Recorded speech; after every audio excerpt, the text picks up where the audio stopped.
चीन जो धोखा देने में महारत रखता है और इसके लिए पूरे विश्व में जाना जाता है, और उसी चीन ने इस बार अपने जाल में फंसाया है तालिबान को, और उसके बाद से ही तालिबान भी दिल मिलाया हुआ है और जवाब में उसने भी चीन को झटका देने का ऐलान कर दिया है, क्योंकि उसने उस डील को खत्म कर दिया है जिससे चीन को खूब फायदा होने वाला था। उसने चीन को ऑयल एक्सटेंशन डील से बाहर कर उसको उसी की भाषा में जवाब दिया है। चीन की धोखेबाजी पर तालिबान ने भी बड़ा कदम उठाते हुए चीनी कंपनी के खिलाफ सख्ती दिखाई है। तालिबान शासन के पेट्रोलियम मंत्रालय ने चीन के साथ तेल निकालने के कॉन्ट्रैक्ट को रद्द करने की कार्रवाई को अंजाम देकर सख्त संदेश देने का काम किया है। यानी चीनी कंपनी को अब ऑयल एक्सटेंशन के काम से अलग कर दिया गया है, जो अनुबंध दोनों ही देशों की तरफ से 25 साल की लंबी अवधि के लिए किया गया था। लेकिन तालिबान को धोखा मिलते ही उसने इस डील को खत्म करने का फैसला लिया। दरअसल मंत्रालय के प्रवक्ता की तरफ से बताया गया कि चीनी कंपनी द्वारा अनुबंध में किए गए वादों को पूरा नहीं किया गया, जिसके बाद इस पर पीछे हटने का फैसला तालिबान सरकार को लेना पड़ा,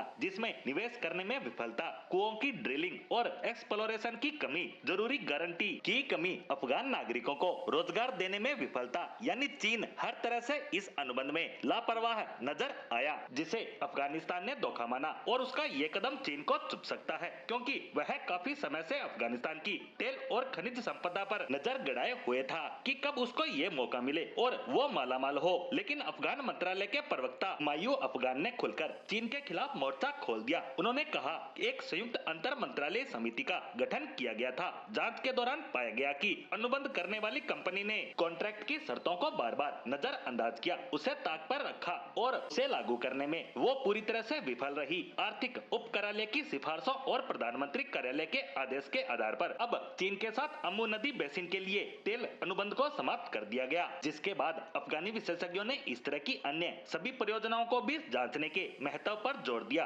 ताकि स्थानीय भागीदारी को बढ़ाया जा सके और भविष्य में आने वाली समस्याओं से समय रहते बचा जा सके। अफगान विशेषज्ञ मोहम्मद नबी अफगान ने कहा, हमें तेल की बहुत जरूरत है और इसे किसी भी तरह निकाला जाना चाहिए। अगर ये सब कुछ ले लेते हैं और काम नहीं करते तो हमें न तो फायदा होगा और न ही उन्हें, यानी अफगान सरकार अब इन्हीं कंपनी के ढुलमुल रवैये को और ज्यादा बर्दाश्त करने के मूड में नहीं है और उसी के चलते अब कंपनी के साथ सभी तरह के कॉन्ट्रैक्ट को समाप्त करने का फैसला अफगानी सरकार ने लिया है, जिसे चीन के लिए एक बड़े झटके के रूप में देखा जा रहा है, क्योंकि अफगानिस्तान में सत्ता परिवर्तन के बाद से ही चीन नई सरकार के साथ अपने संबंधों को मजबूत करने में लगा हुआ था, ताकि अफगानिस्तान की धरती में मौजूद विशाल खनिज भंडारों के साथ साथ रेयर अर्थ मटेरियल्स को निकालकर मालामाल बन सके। लेकिन अब उसका ये सपना अधूरा रहता नजर आ रहा है, क्योंकि अफगानिस्तान ने उसकी चालाकियों का पता लगने के बाद उसके खिलाफ कदम उठाने का काम किया है।